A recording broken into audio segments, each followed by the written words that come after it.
Angelo Pitoni. This is quite a cool guy. This guy kind of reminds me of myself in spirit. He wanted to know, and he found ways to go check it all out, and I have kudos to such a man.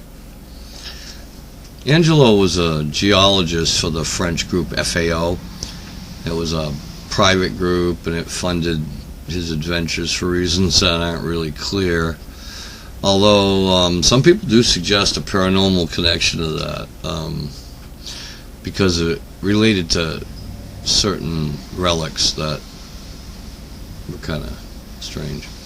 The fact that he also had been a member of a secret division of the Italian elite forces, it kind of gave him a certain skill set that enhanced his abilities to acquire the items of interest to this group.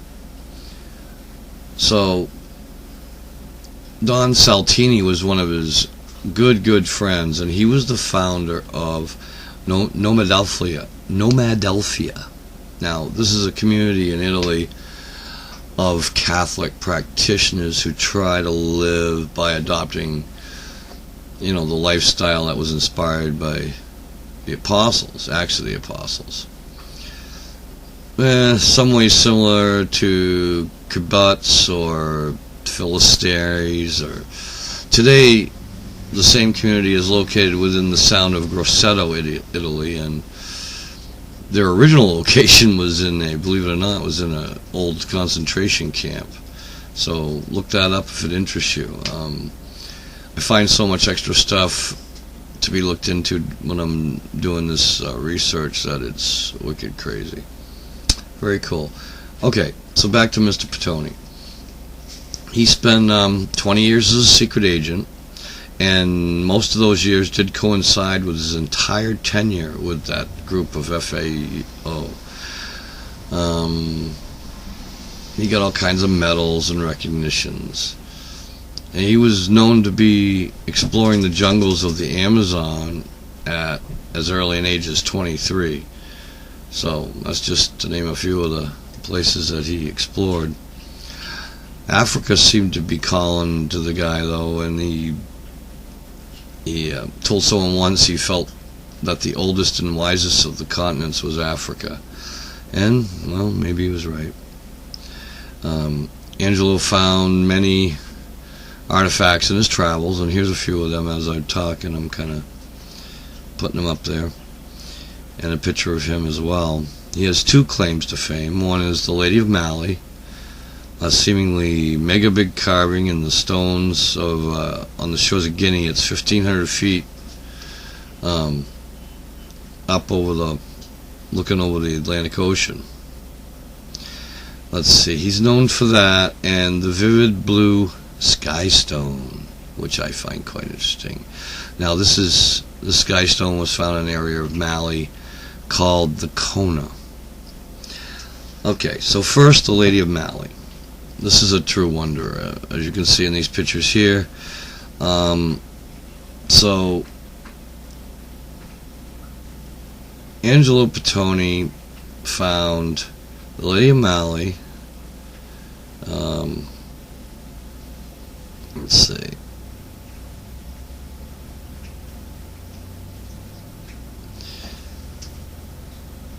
Lady of Mali, the Nomali, and Dama Mali. But the Lady of Mali is located in West Africa, in Guinea. It's 15 meters high, overlooks the Atlantic Ocean.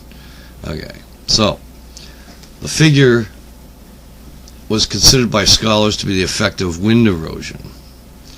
But Pitoni hypothesized it to be a sculpture made from 20 to 35,000 years ago. The lady is a woman with a hat, and she looks down. She's 150 meters high. I don't know, if we did it today, it would be a lot of work. The natives tell the legend of the woman who was turned into stone for murdering her husband. But to me, it looks to be more likely that it was either a matriarch or an ancient queen. I mean, when something like this predates oral tradition, something that could come from a past tech-savvy world, that would seem like a big deal to me. Sierra Leone, West Africa. That's the place. Could it be Eden? No? It's amazing stuff. Now, here's the crazy part. I was on Google Earth looking for these places and found other stuff even more bizarre than these that they're talking about. And I found them. They started in the Kona region, where we found the sky stones, and I found stuff all the way back towards the Lady of Mali and Guinea. Let's see. I can't really tell you what to think of this because I don't know what to think of it myself. I'm just sharing what I believe I have found, and I'll let you make your own assessment. I'm going to backtrack now that I'm looking at this, and I'm going to go look at the sky stone, where it was found, and the legends. Okay, so we're going to go with the native lore first. I found I found two different myths that are the same myth. But one I found on the National Geographic Information Sharing Service, and the other one is coming from Mr. Pitoni's information. So, the NGISS version is that the local tribe that holds the land now was originally nomadic and determined to arrive in the area around 8000 BC at the very earliest. So this is important, okay? So the tribe talks of another tribe who was there previously, who angered the gods and some of the angels that were helping these people. So these angels were thrown down amongst the people as fiery statues, destroying the offending tribe. Now, in the account by Pitoni, the story is much more specific. The statues are blue. They come to Earth differently than in the NG version. In this version, the statues come to Earth and are destroyed after that by fiery rocks that come shooting down to Earth. Now, that's when I looked on Google Earth, it seemed to have left distinct impressions. Perhaps it's a crash site or the site of escape pods and then the destruction by pursuers or something. I don't know. Could the blue stone have been protection for something within it? All fragments of this stone comes from a strata in Earth that is supposed to be 12,000 years old. Now that matches about when the natives would have come into the area that had been pummeled. Perhaps they watched it happen, then came to investigate, and then claimed the area as their own. Okay? Chemical composition of the material. Okay. So, as it turns out, this rock is 72% oxygen. The rest is silicas and carbon and such. So, the funny part is that even quartz is 57% oxygen itself by weight, as is iron, which is 47%. So it's really not that big a cry. It's a little bit on the carbon silica side. So it seems like this little rock here is a little bit different. Alright, so it's not really unusual to have that much, but it is more than most other minerals as far as percentage goes. So, alright, so what we're going to do now is we're going to take a look at some of the other stuff I found while I was Google Earthing this thing. Crazy stuff. I want you to look carefully. Here's the area we're talking about, Sierra Leone. Notice how the shelf goes far out from the coast, which means that was probably all above water before the last flood and the end of the Ice Age and such. Okay, so let's get a little closer in. I found this odd structure as I came in. You can see all the points on the Google Earth there on the bottom right. That's your longitude and latitude, so you can easily find this stuff. I suggest you look at this in full screen so you can see all that. And so that's an odd shape there in the center. So now let's move along a little bit further. This is you can see the area, all the cities are marked and such, but look at the shape of the terrain. I have a feeling that Sierra Leone is one of those places that is very, very rich in this kind of thing, much like the Nazca area of Peru. Alright, so I think there's a lot of questions that can be answered here, a lot of history. So here's another odd structure. I found many areas of interest. I couldn't put them all in this video, of course, because it would just take forever. But and it would probably get boring, because if you're not into what happens to the earth over time, then this is going to be pretty boring for you. Alright, so we have some odd shapes there. Let's zoom over to this area here. Alright, so up here in this section, you see the lighter area? That is an area of great interest to me. I found that as I dove into certain areas, that they seemed to be blurred out, almost like they didn't want us to see whatever was there. I'm almost convinced that the government does this when they don't want us to find certain pyramids and certain structures.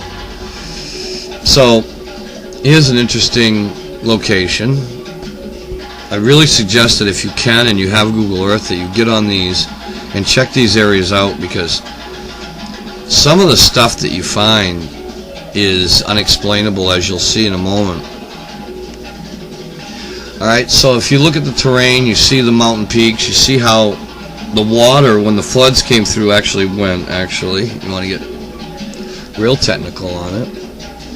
So this area, again, coordinates are there on the bottom, is another odd shape. I want you to look at this area, start at the left, bottom left quadrant, and go up to the very center from there, and just kind of follow it up to the upper right corner, and you'll see this trend I'm talking about in the terrain. It's interesting. Alright, so let's bring it down. Here's an odd shape. What do you think this shows? Notice the shapes in this terrain? Look at the height off the ground that this picture was taken from. Look at all this stuff. Look at it very carefully. You start to see a picture of what the earth was before the last great flood. I think what you'll find out is that we were very, very, very busy as a culture back then. So here is another version of the same one with a filter on it to bring out the shapes a little more. It didn't really work as much as I was hoping, but there you have it. It's very interesting, especially near the center, and then up to the right and the left, actually up towards the top. Very, very cool stuff. Now we have another one. This is taken a little closer to some of these peaks. It brings out some of the true dimensional shapes, and if you look at that funny shape on the far right, you start to see what I'm talking about. There are actually, I could go on. This area of West Africa is so full of this kind of stuff that I bet you could have a 4-hour-long video of just the pictures of the area. Here's another version of the same area, a little bit to the north. And now, from here on out, oh wait a minute, this is all in Mali. Okay, so this is Mali area. The next area we're going to after this will be the Kona range. This is the area where the Mali lady, the head is. I was looking for that, and I found all this other stuff. It got out of control. And as I rotated around mountains and stuff, there were other shapes that came clear, and I was like, just amazed. I spent a good 3 hours on Google Earth just sitting here going, oh my God, look at that, oh my God, look at that, oh my God, look at that. You know, it's just absolutely crazy what's out there. Alright, so this is a cool pic. And then we got this one coming up. Yep. You see the cuts? Almost looks like Nazca lines. Almost. And I'm thinking that before the vegetation had grown back up, it probably did look almost exactly like Nazca in that maybe different shapes, but in the fact that it was big shapes on the ground that you can only see from the air. That being said, let's scoot over to this other one. That's very cool as well. Yes. Okay, now this is a cave I found while I was zooming around these mountains. This is just, I was looking for the Mali lady to get some actual footage of that, but I never did find it. They didn't give me the coordinates, so I was just guessing. But in the process, I found this cave. And if you see its dead center, it's a very large opening. I don't know how far back it goes. Let's look at it a little bit different, further, a little closer. Yep. You start to see that it is indeed an opening, and it is indeed a very large opening. You could fly a spaceship into that thing, or a small saucer. Yeah, it wouldn't take much more than that to be able to fly a saucer into it. And that's, well, you can see the distance away and all the height and all that crap. It shows some very interesting features. We're going to look at another angle of that from a longer distance away. You see it just looks like from way up in the sky, it just looks like on the way up to the peak you got a little crevice in the rock. Doesn't look like much until you got closer. So you can tell how I got swayed off my course and into other areas of investigation as I did this. If you have any areas of interest that you'd like to have investigated, let me know. I'll check out most anything. There's a longer distance back showing the more to the left of the cave. Gives you an idea of just how big that actually is and what the size differential. It's a pretty big mountain. So, and the last picture from Mali is this one here, and it shows the back side of that same mountain. See how the funny shape? I just took it because I was trying to find some rhyme or reason to the whole thing, and I was also trying to figure out what kind of mountains create these environments where they can be caves like this. Okay, and then one last one I got of a scientific archaeological dig that I found while I was doing this, and there it is. That's their base camp, and I knew about where it was anyway, but the fact that I was able to find it so easy was kind of, I made me happy. But yeah, so that's where those roads all lead, is over towards that mountain that I was just showing you. So one road goes that way and the other road goes back towards civilization. Okay, now we're going to head over to Kona. I believe it's, yeah. So this area's got even better pictures, or not petroglyphs, geoglyphs in the terrain. Now from this high up, it just looks like jungle and a few light spots where those light spots are actually very important, so remember those. We'll get back to that. Okay, so this next photo, let's skip it over there, is coming down, getting a little closer to the terrain. I wanted to get the ones that were in frame that showed you about where I was with the towns and such, so you can easily find it. Again, longitude, latitude, lower right corner of the picture. All the information that I had, you got right there. Okay, again, full screen, you'll get it all. Okay, this next photo is I'm not talking about the circular area. I'm talking about the area to the right of it. What got me about this area was that it doesn't seem to be farmed or anything. Just got my attention, and I took the pic just in case one of you had an idea about what was going on here. This next picture I'm going to ask for a lot of comments too. It's a little bit different.